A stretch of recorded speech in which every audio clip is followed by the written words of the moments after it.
Independent ডিজিটালে আপনাদের স্বাগত জানাচ্ছি। আমি আশিক হোসেন। আমাদের সাথে আজকে আলোচনা করতে যুক্ত আছেন জ্যেষ্ঠ সাংবাদিক সেলিম খান।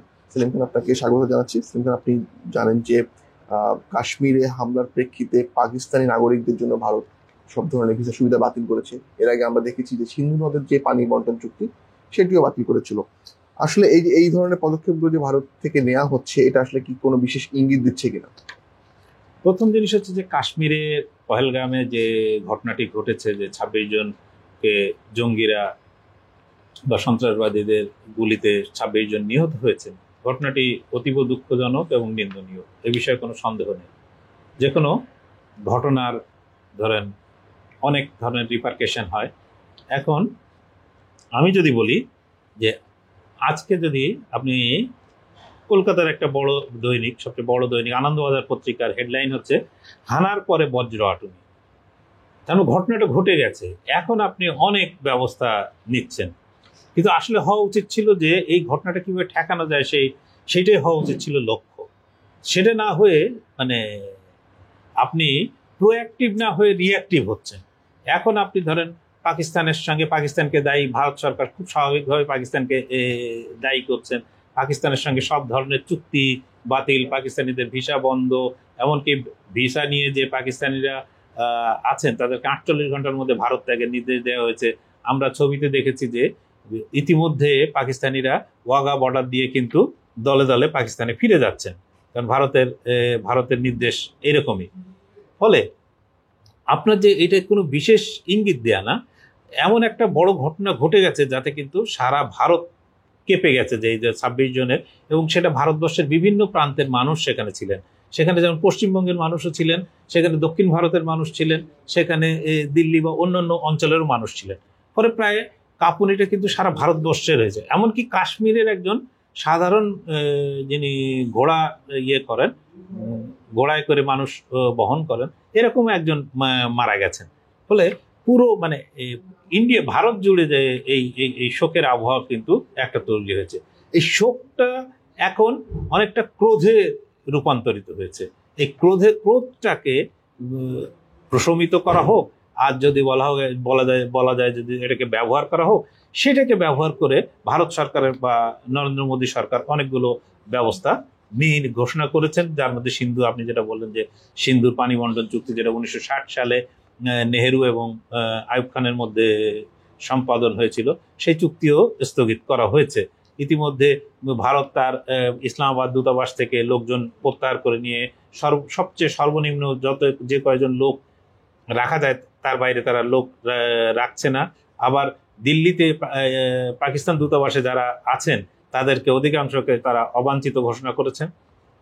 ফলে এইরকম একটা মানে কি বলবো, দুই দেশ একটা মুখোমুখি অবস্থানের মধ্যে চলে এসেছে দীর্ঘদিন বাদে।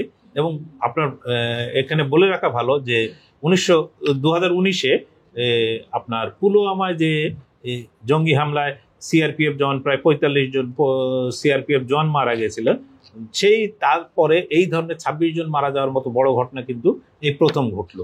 ফলে ভারত জুড়ে, এবং এরা প্রত্যেকে যারা মারা গেছেন তারা কিন্তু সিভিলিয়ান, সাধারণ নাগরিক যারা বেড়াতে গিয়েছিলেন।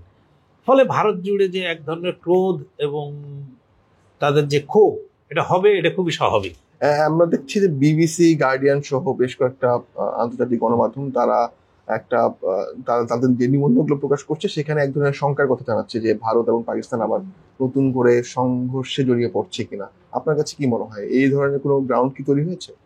এখানে ধরেন দুটি কথা। এক হচ্ছে যে ভারত এবং পাকিস্তানের মধ্যে কখনো মানে সাম্প্রতিক অতীতেও কখনো বন্ধুত্বপূর্ণ সম্পর্ক ছিল না, খুব বেশি বন্ধুত্বপূর্ণ সম্পর্ক তাদের মধ্যে নেইও। ফলে আপনার ভারতের সঙ্গে মানে তাদের এই যে ঘটনার পরে ভারত যে ব্যবস্থা নিচ্ছে বা পাকিস্তান যে ব্যবস্থা নিচ্ছে, তার মধ্যে যে বিরাট নতুন একটা নতুনত্ব আছে এমন কিন্তু কিছু না। এটা নতুন কিছু না, এটা ওই বলছে 2019-এর ঘটনার পরেও কিন্তু এই ধরনের ঘটনা ঘটেছিল, যখন পাকিস্তানের আকাশ সীমা ভারতের জন্য বন্ধ করে দেওয়া হয়েছিল, বা ভারত সরকারও নানা ধরনের ব্যবস্থা নিয়েছিল। ঠিক আছে, কিন্তু আপনি যাদের কথা বললেন যে ব্রিটিশ পত্রপত্রিকা, সে বিবিসি হতে পারে, গার্ডিয়ান হতে পারে, এইসব সংবাদ মাধ্যমগুলো যদি আজকের এই ঘটনার মূল কেন্দ্রবিন্দু দেখেন, তাহলে কিন্তু এর কেন্দ্রবিন্দুতে আসবে সেই 1947, এবং এর জন্য দায়ী কিন্তু এই ব্রিটিশরাই। এবং ব্রিটিশরা কোনো কিছু ঘটলেই একটা ওনারা নাক গলানো বা ওনারা বিরাট একটা বিশ্লেষকের বা বিরাট ভূমিকা নেন, কিন্তু ওনারা একবারও বলেন না যে আজকে যে ঘটনা এই যে ভারতবর্ষ জুড়ে বা ভারত পাকিস্তান বা বাংলাদেশ বা অন্যান্য দেশ যে জুড়ে যে হচ্ছে, তার মূল কেন্দ্র কিন্তু এই ব্রিটিশদের সিদ্ধান্ত এবং ব্রিটিশদের যে ডিভাইড অ্যান্ড রুল, এইটাই কিন্তু এর নেপথ্যে। এই নেপথ্যে থাকার কারণেই কিন্তু এরপরে ওনারা জ্ঞানের কথা বলেন, এই জ্ঞানের কথার তো কোনো অর্থ নেই, কারণ ওনাদের পূর্বপুরুষরাই এই ধরনের অপকর্ম করে গেছেন, যার মাসুল দিচ্ছে এই উপমহাদেশের মানুষ। ভারতের যে নানান রকম পদক্ষেপ নেওয়া হলো, এর প্রেক্ষিতে পাকিস্তান কি কোনো পাল্টা ধরনের পদক্ষেপ নিয়েছে? হ্যাঁ, পাকিস্তানে আজকে ন্যাশনাল সিকিউরিটি কমিটি, এটা এনএসই বলে পাকিস্তানে, এনএসসি, ওই এনএসসির আজকে বৈঠক ছিল। এনএসসির প্রধান হচ্ছেন প্রধানমন্ত্রী শাহবাজ শরীফ, তার ইয়েতে সেখানে উপস্থিত ছিলেন তাদের প্রতিরক্ষা মন্ত্রী, পররাষ্ট্রমন্ত্রী, তার স্বরাষ্ট্রমন্ত্রী, এরপরে আর সেনাপ্রধান, তারপর ন্যাশনাল সিকিউরিটি অ্যাডভাইজার, এরকম গুরুত্বপূর্ণ লোকেরা এই কমিটির সদস্য এবং তারা সেখানে উপস্থিত ছিলেন। সেখানে ভারতের সঙ্গে যাবতীয় যত চুক্তি আছে সবগুলোই স্থগিত করার সিদ্ধান্ত নেওয়া হয়েছে। ভারতীয়দের ভিসা বন্ধ বা কোনো ভিসা দেওয়া হবে না, এই ঘোষণা দেওয়া হয়েছে। এরকম কিন্তু মানে পাল্টা ব্যবস্থা ভারত যা যা নিয়েছে ঠিক তার পাল্টা ব্যবস্থাও কিন্তু পাকিস্তান ঘোষণা দিয়েছে। এমনকি পাকিস্তানের আকাশসীমা ব্যবহার করে আপনি কোনো উড়োজাহাজ, ভারতীয় উড়োজাহাজ যেতে পারবে না, সেরকমও কিন্তু মানে সিদ্ধান্ত পাকিস্তান নিয়েছে।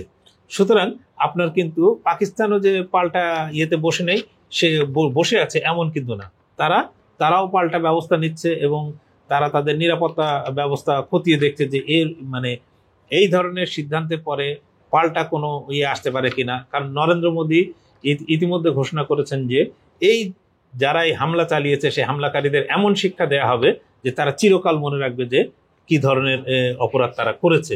ফলে পাকিস্তান এক্ষেত্রে এক ধরনের শঙ্কার মধ্যে থাকতে পারে যে এর আগে আমরা 2019 সালে শুনেছিলাম যে ভারত সার্জিক্যাল স্ট্রাইক করেছে, ঠিক আছে, সেই ধরনের কোনো যদি কিছু ভারত করে সেক্ষেত্রে পাকিস্তানও পাল্টা ব্যবস্থা নিবে কিনা সেটাও এক ধরনের আশঙ্কা থেকেই যায়।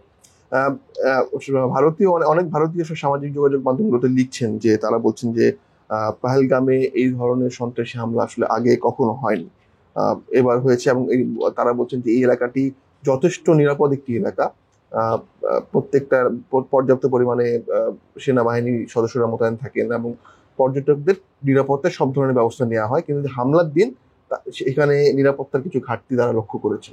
আপনার কাছে কি মনে হচ্ছে? এটা ধরেন আমিও ছিলাম না, বা সংবাদ মাধ্যমে বিভিন্ন দিক থেকে বিভিন্ন রকম কিন্তু তথ্য আসছে। একটা আমি যেটা দেখলাম যে একজন কাশ্মীর থেকে একজন বাঙালি ভদ্রলোক, যিনি আসলে পশ্চিমবঙ্গেই তার বাড়ি, আমি অনুমান করি, কারণ তিনি ফেসবুকে একজনের এতে কমেন্টে লিখেছেন যে কাশ্মীরে প্রতি 20 গজ পর সিকিউরিটি ফোর্স আছে। তাহলে তিনি কিন্তু কাশ্মীরে বেড়াতে গিয়েছিলেন এবং তার প্রশ্ন, যদি প্রতি 20 গজ, তাহলে ওইখানে ওই দিন ছিল না কেন? সেটা একটা কিন্তু কনসার্ন। এই প্রশ্ন কিন্তু ভারতেও উঠেছে, যেটার কারণে কিন্তু আমি যেটা একটু আগে বললাম যে আনন্দবাজার পত্রিকার হেডিং হচ্ছে যে হানার পরে বজ্র আটুনি। তো আপনি যদি ওইখানে ওই দিন যদি কোনো সিকিউরিটি ফোর্স দুইজনও যদি থাকতো, তাহলে কিন্তু যারা হামলা চালিয়েছে তারা কিন্তু সাহস করতো না যে এইভাবে নির্বিচারে 26 জনকে গুলি করে মেরে, আর তার মধ্যে 17 জন খুব আহত এবং অনেকের অবস্থা খুবই গুরুতর। এই ধরনের জঘন্য হত্যাকাণ্ড ঘটানোর কিন্তু সাহস তারা পেত না। কিন্তু এই যে ঘটনাটা ঘটানো হলো, এই ঘটনার পেছনে কোন সিকিউরিটি ল্যাব ছিল কিনা সেটা অবশ্যই ভারতীয় যারা সরকারের দায়িত্বে আছেন বা নিরাপত্তার দায়িত্বে আছেন, বিশেষত কাশ্মীরে সেই দায়িত্বে যারা আছেন তাদেরকে জবাবদিহি করতে হবে। যদি নতুন করে ভারত এবং পাকিস্তানের মধ্যে সংঘর্ষ তৈরি হয়, তাহলে কি দক্ষিণ এশিয়ার উপর কোনো প্রভাব পড়বে কিনা? আগেই আমি বলেছি যে ভারত এবং পাকিস্তানের মধ্যে সম্পর্কটা আসলে কখনোই মধুর ছিল না। মধুর থাকা মানে কোনো দুই দেশ কখনো চেষ্টাও করেনি, কখনো ভালো হয়ওনি। ফলে এই নতুন করে যে পরিস্থিতিটা তৈরি হলো, এতে যে উপমহাদেশের উপর বিরাট একটা প্রভাব পড়বে এটা অন্তত আমি মনে করি না। কারণ দুটি দেশই পরমাণু শক্তিধর দেশ। এটা ধরেন জাতিসংঘ বা অন্যান্য যারা 5টি পরমাণু শক্তিধর দেশ আছে তাদের দ্বারা স্বীকৃত না, কিন্তু স্বীকৃতি না থাকলে যে তাদের কাছে পারমাণবিক অস্ত্র নেই তা তো না। কিন্তু ফলে তাদের মধ্যে সংঘাত যে বিরাট একটা ইয়েতে রূপ নেবে, যুদ্ধে বা সংঘর্ষে রূপ নেবে, এই রকমটা আসলে আমার অন্তত মনে হয় না। যে কিন্তু দুই পক্ষই যেটা করবে সেটা হচ্ছে যে একটা কূটনৈতিক টাগ অফ ওয়ার, বিভিন্ন ধরনের ব্যবস্থা নিতে হবে। কারণ একদিকে ভারতের তার জনগণকে জবাবদিহি করার দায় ভারত সরকারের আছে। ফলে ভারত সরকারের যে সারা ভারত জুড়ে যেটা বলছিলাম যে ক্ষোভের সৃষ্টি হয়েছে, সেই ক্ষোভ প্রশমনের জন্য যে তার নাগরিককে বোঝাতে হবে যে তারা যথোপযুক্ত ব্যবস্থা নিয়েছেন এবং তাদের লক্ষ্য হচ্ছে পাকিস্তান। 2 নম্বর হচ্ছে যে আপনার পাকিস্তানের পক্ষ থেকেও এই দায়িত্ব আছে যে ভারত এতগুলো ব্যবস্থা নিল, তাহলে পাকিস্তানের মানুষও জানতে চাইবে যে তাহলে তাদের সরকার কি নিল। ঠিক তাদের সরকারও দেখা যায় পাল্টা ব্যবস্থা ঘোষণা করে তাদের মানুষকে বোঝাতে চাইছে যে শুধু ভারত একা না, আমরাও দেখো কত কিছু ব্যবস্থা নিতে পারি। কিন্তু এইখানে সবকিছুর মধ্যে একটা সমস্যা যেটা তৈরি হয়েছে সেটা হচ্ছে যে ভারত বা পাকিস্তান বা যেখানে বলি যে এই ধরনের হামলাকে একটা সাম্প্রদায়িক রূপ দিয়ে সেটাকে মানে সমাজকে বিভাজিত করার যে একটা প্রয়াস, সেটা কি ভারতে কি অন্যান্য দেশে, সেই প্রয়াসে কিন্তু আরো ভীতাহুতি দেওয়া হচ্ছে যে বিভিন্ন জায়গা থেকে। সেক্ষেত্রে যে নরেন্দ্র মোদী তো এক ধরনের হিন্দুত্ববাদী রাজনীতির সাথে রাজনীতি করেন না, বিজেপিও এটা প্রকাশ্যেই বলে। তো সেক্ষেত্রে নতুন করে কি ভারত জুড়ে কোনো সাম্প্রদায়িক সংঘাত তৈরি হওয়ার সুযোগ আছে কিনা? সেটা দেন যে তারা ভারতে আপনার অধিকাংশ রাজ্যে বিজেপি ক্ষমতায় বা অন্যান্য দল যারা ক্ষমতায় আছে, তারা যদি না চায় তাহলে আসলে কোনো ধরনের সাম্প্রদায়িক সংঘাত তৈরি হবে না বা হবে না। আবার যদি দেখেন যে এইখানে যারা মারা গেছে তাদের মধ্যে একজন হলেও কিন্তু মুসলিম আছে। আবার আজকেই যে ভারত পাকিস্তান যে সীমান্ত, সেখানে কিন্তু দুপক্ষের মধ্যে গুলি বিনিময় হয়েছে এবং সেই গুলি বিনিময়ে একজন মুসলমান সৈনিক কিন্তু নিহত হয়েছেন, যার বাড়ি হচ্ছে পশ্চিমবঙ্গের নদিয়ায়, মানে আমাদের এই যে কুষ্টিয়া মেহেরপুর এর ঠিক উল্টো দিকে। তাহলে আপনার ভারতে এটা তো এই হিন্দু মুসলিম কোনো যে যারা হামলাকারী বা যারা হামলা চালিয়েছে তাদের যদি ধর্মীয় দৃষ্টিকোণ থেকে বিচার করা হয়, তাহলে ভারতবর্ষের মতন একটা দেশ ভুল করবে। কারণ তার কিন্তু 20 কোটির উপরে সেই দেশের মানুষ কিন্তু ধর্মীয় পরিচয় কিন্তু মুসলমান।